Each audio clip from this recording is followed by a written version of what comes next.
So, hi everybody, thanks for joining today. I'm really excited to kick off our NAWRB Delegated Spokeswoman call for the month of December.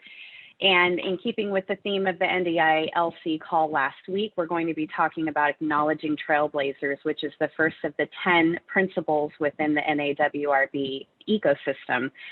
So to acknowledge a Trailblazer is to know and learn from the women who came before you, and we all learn, and we are all standing on the shoulders of giants. So these, Trailblazer for me is someone, it could be male or female, but for this particular call, we're going to talk about the women who have helped carve paths for us in our lives and our careers. A trailblazer for me is a woman who really put herself out there and took a lot of bruises and bangs to help other women get a clearer path to their goals, whatever those goals might be, personal or professional. And so I have an amazing group of ladies with me today. I have Angie Weeks and Brandy Nelson and Laura Dietz, and we had Mickey, but I think we lost her. She's having some internet issues up in the cabin that she's in, so hopefully we can get her back. For anyone who doesn't know me, I am Leora Ruzin, and I am the SVP of Wholesale Ops at EPM, or other people know as Equity Prime Mortgage. I'm also the managing editor of Mortgage Women magazine. I've been in the industry now for almost 15 years in various operation roles. My background is very heavy in secondary and capital markets and compliance. I'm very active in the mortgage community with the MBA, the Mortgage Action Alliance, and a host of other committees, to include being a delegated spokeswoman for NAWRB. So I'm, again, very excited to be here and to host this call today. And it's going to be a very open dialogue, very conversational, and we're open to getting any feedback or comments from those of you who are watching on Facebook. So again, acknowledging Trailblazers, for me, I'm sure most people will say their first female trailblazer was their mother. And I'm going to kind of go off the beaten path here because that's what I do. But most people who know me know I didn't have the greatest relationship with my mother. And unfortunately, she passed away unexpectedly last year. And so, but we were in the midst of rebuilding a relationship and rebuilding a connection that had been lost for several years. And for me, I know that she had a really hard time raising 3 girls while she was in a relationship that was not very good. And so it's taken me a long time to realize that she was a trailblazer in her own right, in her own regard, and that she really had to deal with a lot of really bad stuff while raising us kids. And she really did try to do the best that she could. And it's unfortunate that it took me losing her to come to that realization. But she's not the trailblazer that most mothers would be, but she had to survive. She had to fight and survive to get to a place where she felt safe and where she felt that we were safe. So other trailblazers for me, obviously Desiree has been a trailblazer for me. A couple of years ago, I was in a really bad place in my career. I was unemployed for the first time ever, and I've usually been the sole breadwinner for my family, so it was very difficult for me to be in a position where I wasn't generating income for my family and being that financial support that I've always been. And I extended out a helping call, like, help me, I need help, I don't know what to do. And Desiree was there to lift me up and give me she opened a door for me that wasn't previously open by getting me involved with NAWRB and giving me a stage to speak at her 2018 conference and getting me out on the map and letting people know, hey, Leora's out there. She's got something to offer. And I will always be forever grateful to Desiree for giving me the opportunities that she's given me. And just what Desiree represents, just all of the battles that she fights on a daily basis to give us women an opportunity is something that's very incredible, and I will always be grateful for that. And she is a giant, in this industry, and I'm very appreciative to have her support. So I'm going to kick it off to Angie. So tell us a little bit about who you are and what trailblazing means to you, and who some of those trailblazers might be in your life. Well, good morning, everybody. Thank you so much for having me on. I definitely, my name is Angie Weeks, and I'm a broker associate with Berkshire Hathaway Home Services California Properties. And really, a trailblazer to me is somebody who is willing to take the side road or to take the high road. It's somebody that is not looking to just go with what everyone else is doing. And that's one of the reasons why I adore this group, because I feel like we are all trailblazers in our own right. And I just love to hear more about what everyone's doing and the different unique just aspects that you guys all bring to our community here. So thank you guys for being your own trailblazers. I would say the biggest trailblazer that comes to my mind for me is my grandmother. She, they decided to build a property in retirement, and it was just such a heartwarming thing. My sister and my cousin and I ended up purchasing that property, and to go through her journal and to see all of the things that she was doing, all the little things like we think we found the land today, and just reading through that. We're digging a pond today. We're putting up the walls today, just to I sell real estate, but to build my own property, like that was something that was just really impressive to me, and all the while leading her family with love. So I would acknowledge her as my trailblazer today, as well as all of you. So thank you. That is awesome. Uh, Brandy, how about you? Hi, so I'm Brandy Nelson. I'm in the Coachella Valley, Palm Springs area. I'm a broker associate with Windermere. I do commercial real estate as well as residential real estate. And I say being part of a lot of these groups that we're part of, conferences that I've gone to, there's been many trailblazers in my life. That is really somebody that I wanted to emulate, somebody that I wanted to get great information from. But a little bit different for me, that is different from others, is I see my kids as my trailblazers. I have a 4 and a 7-year-old, and just watching their joy in life, their excitement in life, and how they see life just makes me want to do more and more for them and give more of a life for them, and just seeing how they see things. Their perspective when they talk about things is sometimes a lot more than you would even get from adults. So to me, they're my trailblazers. I absolutely love that. Um, my youngest daughter is 13, and she's been having to deal with a lot going through this pandemic. And not only that, we moved to California from Chicago in February, right before everything locked down. And so my daughter is attending a school that she's never actually been in, and she's doing Zoom meetings with kids that she'll probably never meet, because we're probably only going to stay here in California for another 18 months or so. And we don't know how long this whole thing is going to last. But the way that she's been able to manage dealing with the stress of attending school from home, and just having the humility of just looking at the bigger picture. She understands the importance of, staying at home and staying protected, and not exposing, the rest of the family to a potentially bad virus, but that she struggles with not having connections.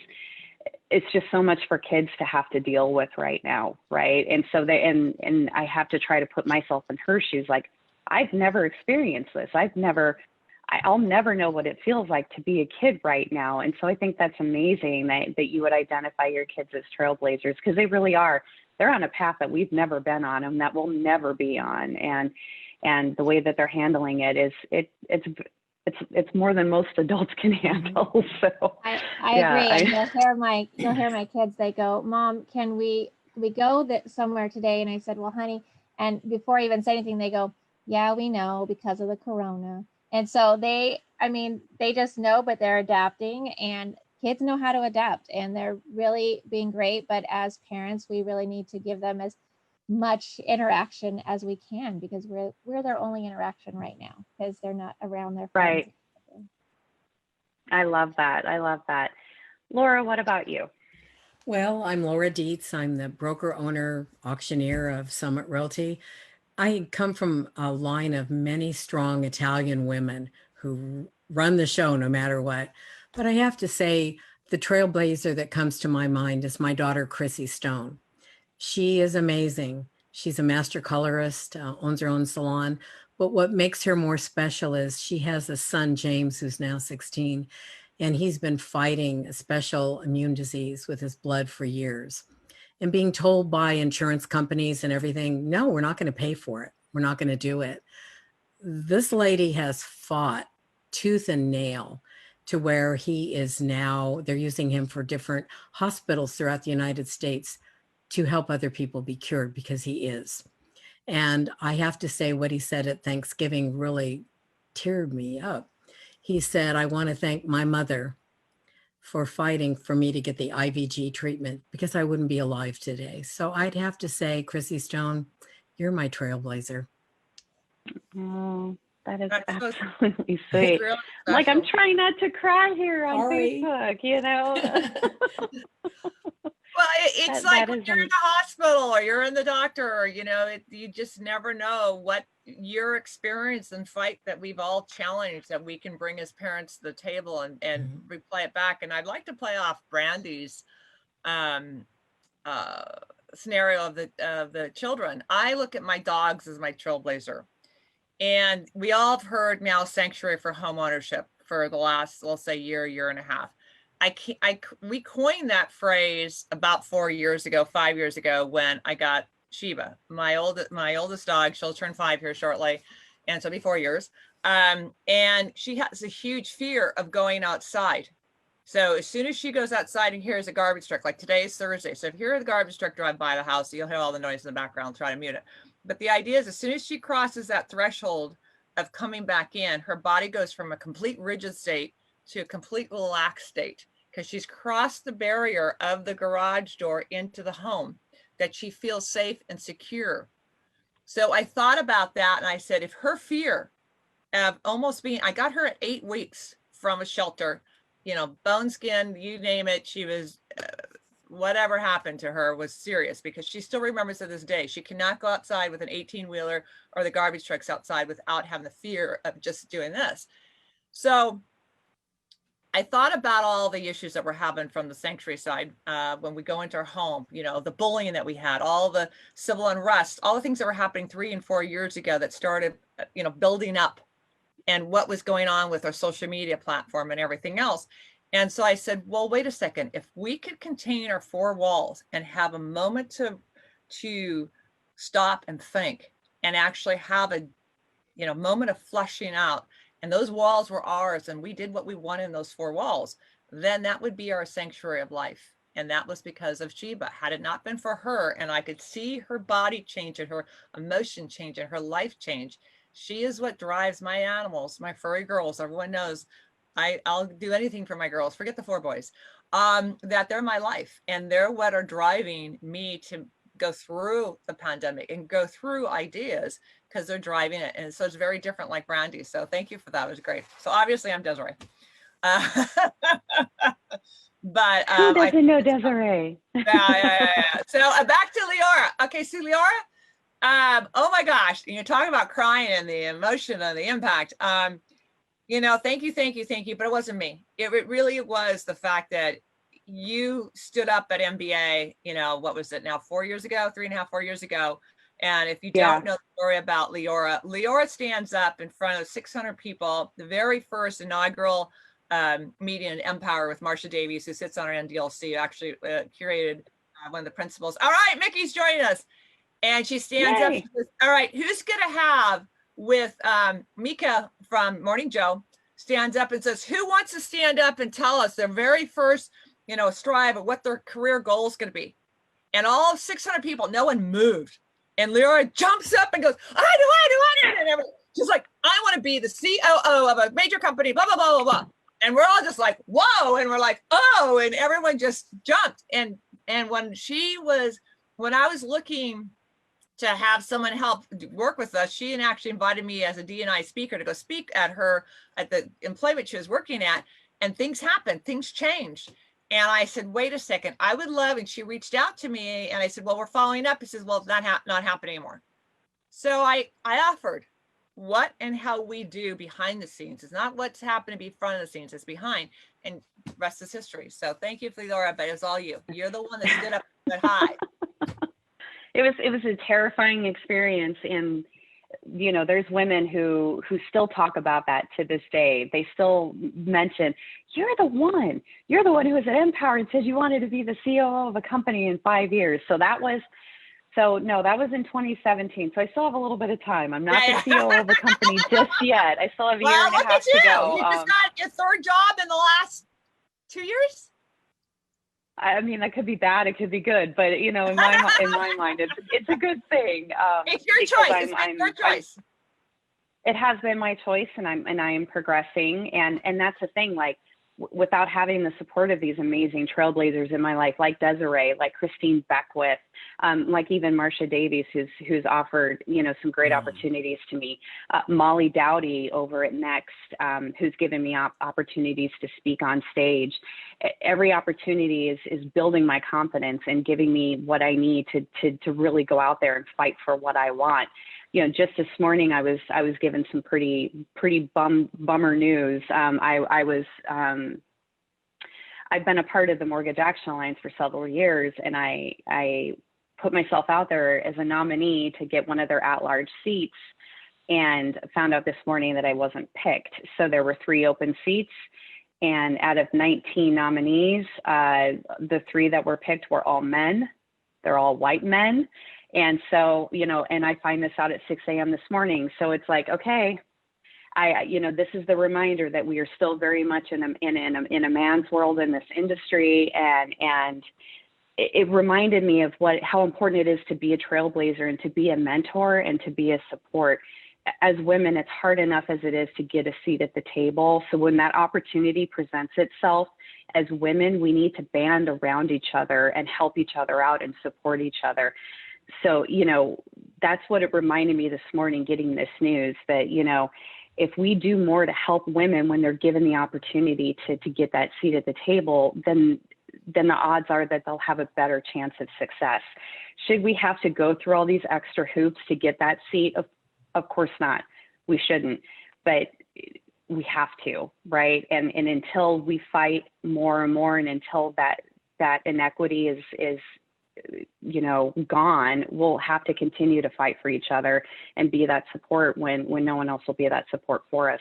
So being a trailblazer is being that person, standing up and saying she deserves the right to be here. She deserves the right to have the opportunity to achieve her dreams and to achieve her goals. And so again, those women for me, Christine, Desiree, you know, Molly, Marcia, so many others, I wouldn't be where I am today. And I wouldn't have the confidence that I have to say, okay, that was a setback. We're going to move on past that. I'm going to find the next opportunity to advocate for myself, to advocate for this industry, to advocate for what I think is right and fair and just.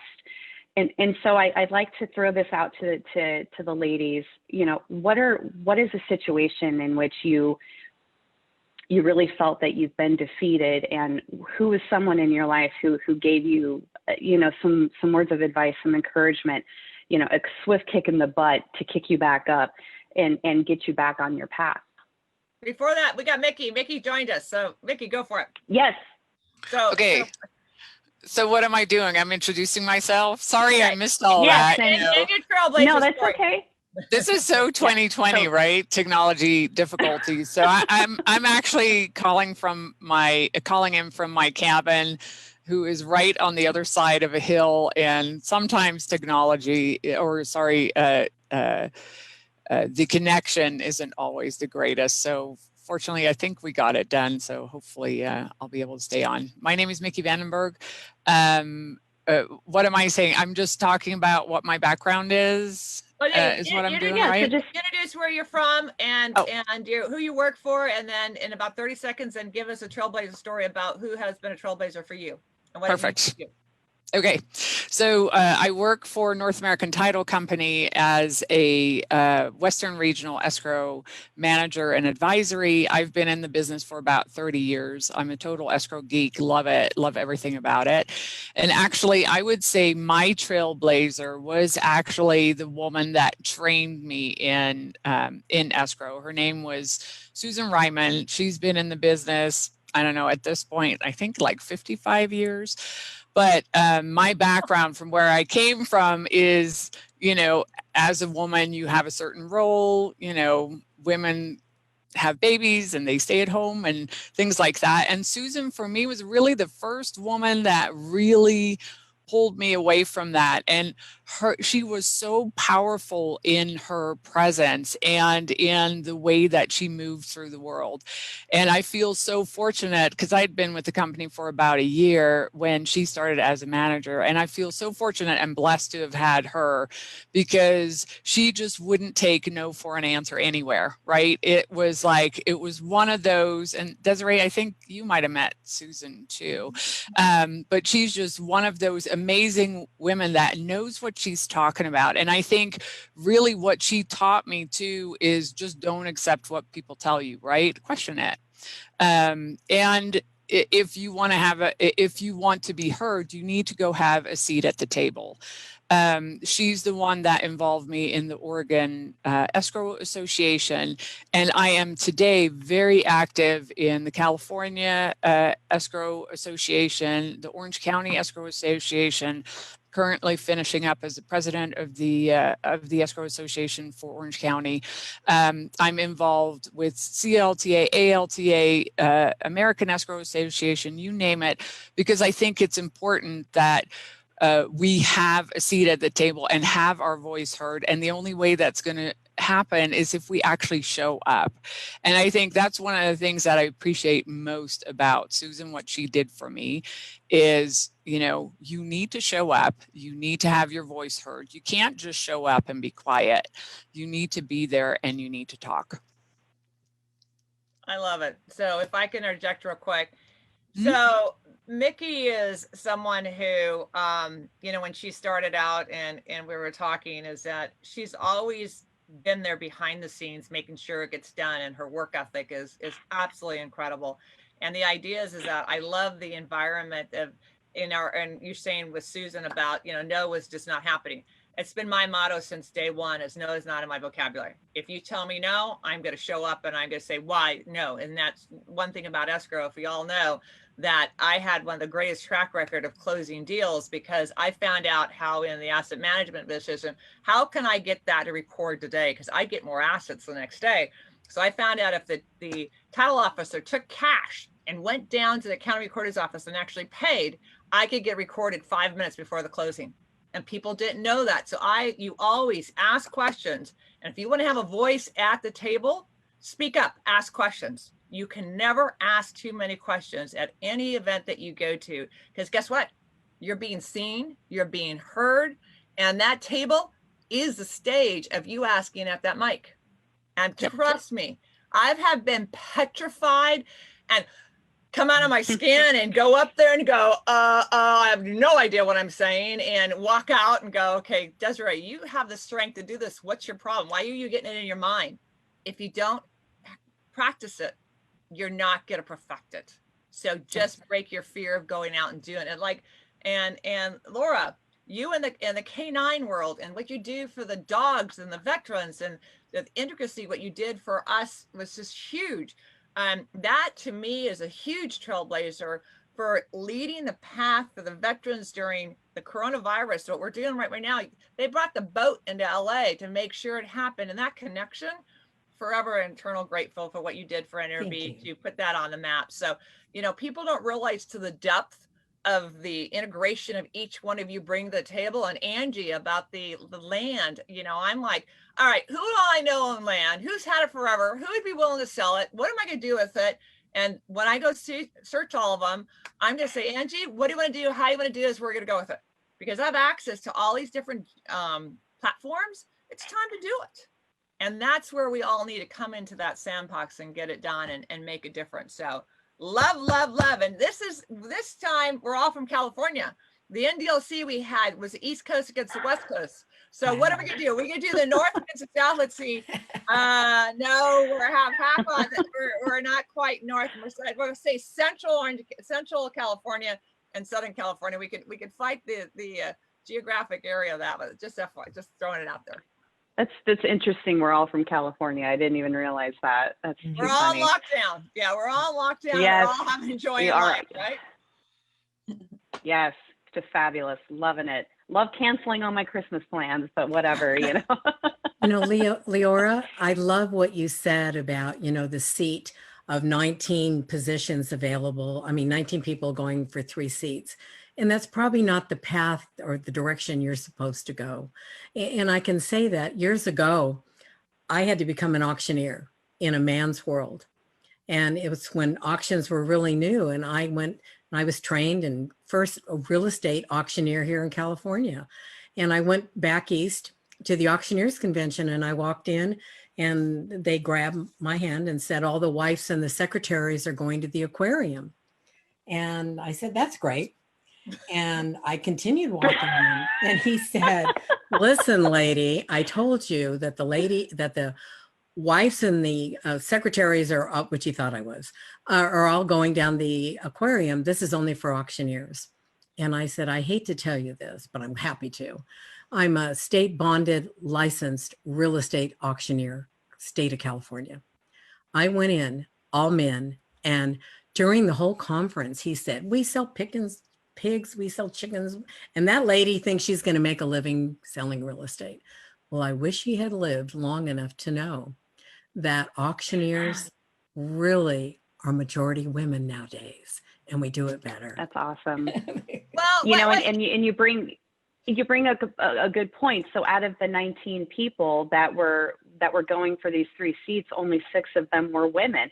So the odds of a woman actually getting elected were even further diminished. And so it goes back to, you know, to Desiree, what you said. If we don't put ourselves out there, how are we going to break through? How are we going to get the seat if we don't even try? So I put that out to all the women out there. Don't be afraid. If you want to be more active in the industry that you're in, if you want to play a larger role, you just have to go out there and put yourself out there. You know, you may not get that seat the first time. It may take 2, 3, 4 tries, but you know, we need to have a larger voice. And we just need to put ourselves out there. And when we see the women out there putting themselves out there and being vulnerable, again, we need to be their support and lift them up and you know, give them the strength that they need to continue fighting. Well, recently they had the election for the force to be on the advisory committee. They had 24 people running, and they only had, I think, 4 seats available. I'm happy to say 2 of us were elected, and we're women. So I'm real excited about 50-50. that. Be loud and be vocal. Well, okay, Yeah, so definitely. Think of our title. Certified Delegate Spokeswomen. You're a spokeswoman within the group. The idea is that you are the face to be up to. If you think about every time you stand up and ask a question, you are literally in a live presentation or interview, and someone might see you and want to hire you, retain you, or use you for your expertise of what you do. So you now have centered the stage to you versus in what's on stage. In addition to how you speak, how you gravitate, your knowledge, you are, and every time they start seeing you, go to these events. So you want to be heard and seen. You want to be the expert, and you want to stand up, because I was going to say, Laura, for those you don't, Laura, you're what, 5'2", 5'3"? She's very short. I'm 6'1". Okay. I'm 5'2". Okay. I'm going to sit on pillows next time. Well, okay. The reason I know is my grandma's, my grandma-in-law, she was 4'9". So very short. So to have that voice to stand up, being 6 foot, I'm a little bit easier to walk in. With heels, I'm 6'4", 6'5". But to be imagine and be an auctioneer, what does she think she's doing? You know, when you're smaller, you have to work harder to have your voice heard. So when I walk into a room, people are like, okay, they can see me, right? And I have a deep voice so you can hear me. But that point is that as a spokeswoman, this whole core of what we're doing right now is to stand up, ask questions, learn more, because every time you ask a question, everyone gets to learn on the question you ask and what they hear to get more valuable information. So the cortex is how you frame it. Is it valuable? And how many eyes and ears are on that framing of what you put together? And you all learn as a society, we get better. It's not just about work. It's about how we handle our children, how we handle our animals, and how we live together, because that's what's so powerful. I know one of the NDILC council members, helping her get help for her daughter who's a diabetic, you know, the information, how we can share and interact, of how we can be sustainable. I mean, look at the coronavirus right now. If we can help make you accept and help learn and deal with it, because there are moments all of us have a bad day and a bad moment, and just having that tribe to help curve it is what a trailblazer means to me, is that to be there in a moment. And that's what's so powerful. I love that. Love that. So let's open it up.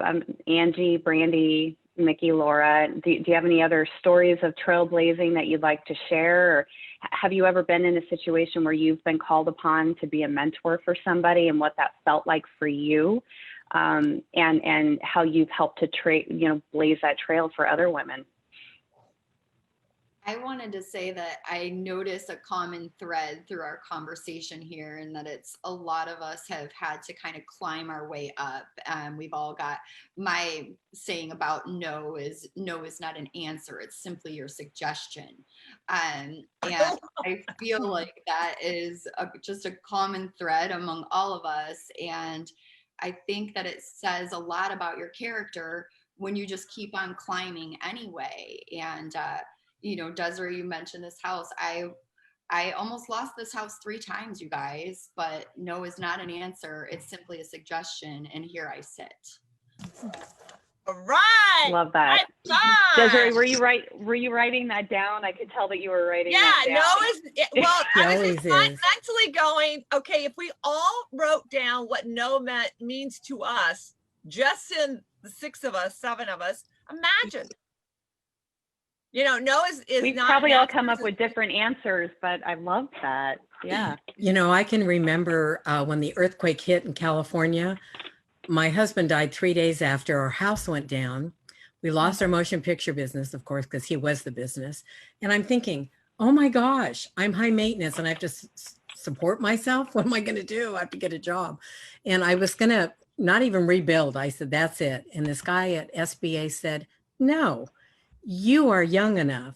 You are going to rebuild. Well, I pulled the sheet over my head. I thought, that's it. My friend said, get up. You have a horse that you rescued. You've got to support him.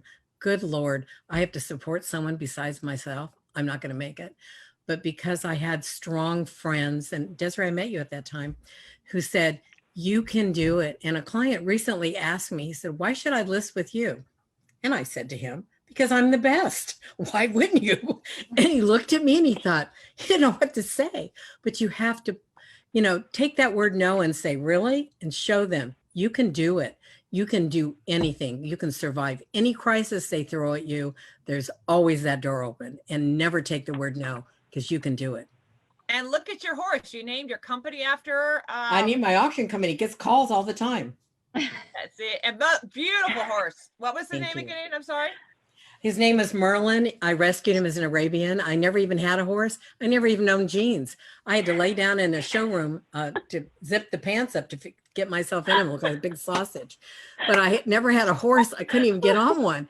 And here I have one. I'm thinking, I drove down Magnolia Boulevard with a manure rake sticking out of my Mercedes because I thought my uncle's saying, you're taking all this dirt. I didn't even know, what's a manure rake? What do I do with all this stuff? You can do it. Every obstacle is a learning experience. I could write a book on it. You know what? You title it.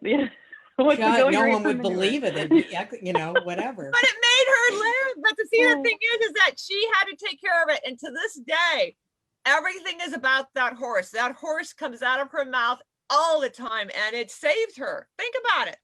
Yeah, that but I think it's about. I think it's about the contrast. Right? Because it's like everything in life is contrast and you always have a choice. And I think Laura, she got the contrast, right? Lots Laura of it. In bed with a sheet over her head. Really? and that would have been a choice too, right? been a good And so, right. So it's like, but everybody has that same choice. Like, we're not better than anyone else. Yeah. We're the same as everybody else that's watching, that's out there. And we all get contrast. We all get the good stuff and the bad stuff. And I think how you handle the bad stuff, that's what's going to set you apart. And Leora, I'm sorry to hear about that, but I think what that's ultimately going to do is a little bit of contrast for you, right? To fight a little harder and to do something extra. And I do think that there's something even better that's going to come out of that, because that's kind of how life goes. Oh, definitely. Definitely. And you've had a tragedy, and you've moved. I've become a disaster specialist. A lot of the people contact me when there's a fire, earthquake, because I've lived it. I've walked it. You have too. Take that, make that a learning, open that door to help other people. You have that gift. You can do it. I see it as you cracked the door open for the next one. Like, you might not have gotten it this time, but that seed has been planted. Maybe next time, instead of just 6 of the 19 being female, maybe it'll be 12, and then it'll be a bigger ratio. And I'm positive that you've inspired other women to go for the position as well. So sometimes, it's not about us, and we are that rung on the ladder for the next one to walk up. And I'm okay with that sometimes.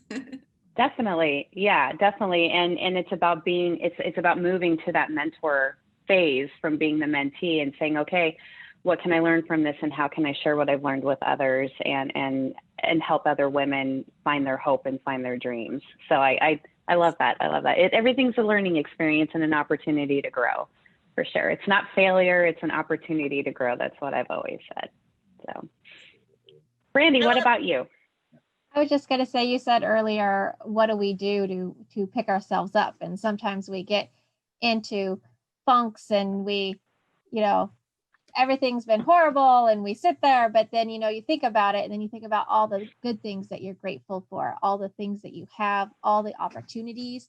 And in hardships, there's always opportunities. There's always another way to look at it. And then you get up, and the next day, everything's great. So it's really all about your attitude and, your mindset. And, every once in a while you get in a funk, but then you get out of it really quickly because you don't have time to be in a funk. That's right. Especially right now. Nobody has time for that. Nobody has time for that. Well, one thing you might not know about Brandy is she'd always take her kids with her wherever she went as traveling. And I really think that you put a mindset that you were going to do it, and you made it work. No matter hell or high water, you got it done. And I really believe that's one of the reasons that your instillment with the children is, because if you ran across a problem or something was not going in a conference the way you thought, and they would have this innocence about them, and you'd be like, whoa, okay, you could reset very easily with that, with the children. And that's what my kids being older, I got the dogs because I hadn't had one in 40 years, and they were my life when I was a child. And so it's really rejuvenating myself to get back to the younger days. So love that. All right. So I think we have just a few more minutes left. So, to round us out, 2020 has definitely been, and I know this has just been repeated ad nauseum, right? In every conference, every podcast, every webinar, it's been unprecedented, the new norm, blah, blah, blah. But really, I think what's important is as we end the year and look at 2021, this isn't all going to end on December 31st at 11:59 p.m. This is going to continue on. And so we have to be able to sit back and take opportunity to inventory the good with the bad, and look at 2020 as a bookmark in your life, in your career. What did you learn from this year? What did you learn from all the different ways you've had to pivot, not only, as a woman, as a professional in the real estate industry, but just as a human being in these weird times. you know, for me, as I end the year, I look back and think about all the ways that I have been blessed, all the ways that I have been enriched in my life, being involved with amazing organizations like NAWRB, like NAMBA, like the MBA, and just some of the phenomenal women that I've met through some of the networking events that I've participated in. I do virtual happy hours with a group of women once a month that I would love to invite you guys to. And those are those moments that keep us going during the periods where we're on lockdown, where we don't get to have human interaction, where it's just you and your husband and your kid and your cats every single day. So, you know, I just, for me, I'm going to end the year with the same amount of hope that I had going into 2020, because there's always going to be opportunities to take situations and make them the best that they can possibly be. And I am eternally grateful for all the great things that have happened this year for me. So Angie, so we'll just go around the room one quick time as we end things. What's something positive that's happened for you in 2020? Well, I got to take a nationwide road trip in 2020, and it started out on a negative aspect because our tenant in our Michigan property needed some help getting out, but I took that opportunity and we did safe camping and traveling and just got our national park pass and really explored all over the country in rural camping areas. So I got to see the US in a way that I would have never seen it if 2020 was a normal year, that I would have just been, you know, grinding out real estate. So I'm thankful for that. And another thing that I learned this year is how important and critical our homes are. That's your sacred space. That's your safe space. And it's just completely even more obvious. No, 3 minutes. Every year, you know, so. That's okay, Brandy. I did tell my daughter not to open all the blinds in the house while I was on the call because my glare's already bad enough. Thank you, Angie. Mickey, what about you? You know what? I think it's been, for me, 2020 has been a very interesting journey. I think overall it's, you know, I know it's tough out there, but it is all about how you approach it, right? It's your attitude, and whatever is happening on the outside, you still have control over how you feel on the inside. And I think for me, that has like become very, very obvious. So whatever is going on outside of you, you still get to have control over how you feel and what you want, right? And you may not be able to get it right away, but you know, patience. Yeah, maybe it's not what you need right now. Maybe something else, right? I love that. Right. Laura, what about you? Well, I started this year not because of anything I did, with the closing of the bell at the New York Stock Exchange with the Navy SEAL Warrior Dog Foundation. And what I saw were people who stopped for the military people that we had there, applauded them. And I thought, this is a year of service. Even though we have COVID, we need to be that resource to help our military. The families they have here at home are elderly. So my commitment for next year is even going to be more involved in helping people, because that's why we got in the business, was to help people. A lot of people have need right now. So that's my goal for 2021, and a lock on the refrigerator. So before we round out, Laura, I absolutely love that. A military veteran myself. I'm always thrilled to hear the give back of others to the veterans. So if you need any help, let me know. I'd be more than happy to help you out with your writing mission. it down. Thank you.